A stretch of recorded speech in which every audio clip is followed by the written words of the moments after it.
ఓం సాయిరామ్ అండి. ఇది బాబావారి సచ్చరిత్రము. దీన్ని గురువారం నుండి గురువారం వరకు బాబా పారాయణం అనేది చేసుకుంటాము.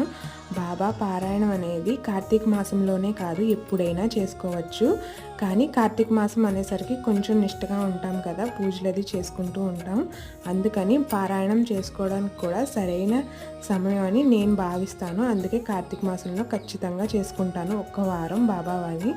నిజంగా మనకి ఏదైనా సమస్య ఉన్నా, లేదంటే ఏదన్నా ఇప్పటికీ తీరని సమస్య ఏదన్నా ఎదురైనా కూడా ఈ పారాయణం మొదలుపెట్టిన 3-4 రోజుల్లోనే దాని ఫలితం అనేది కనిపిస్తుందండి. నిజంగా బాబావారిని నమ్మి మీరు ఈ పారాయణం మొదలు పెట్టండి. నిజంగా పరిష్కారం అనేది ఎంత బాగా కనబడుతుందో మీకే తెలుస్తుంది. ఈ పూజకు సంబంధించిన పూర్తి వీడియో అనేది మళ్ళీ నెక్స్ట్ బ్లాగ్లో కూడా అప్లోడ్ చేస్తుంటాను. ఇంకా నా ఛానల్ ఎవరైనా సబ్స్క్రైబ్ చేసుకోకపోతే సబ్స్క్రైబ్ చేసుకోండి. ఏదైనా డౌట్ ఉంటే కమెంట్ చేయండి. ఓం సాయిరామ్.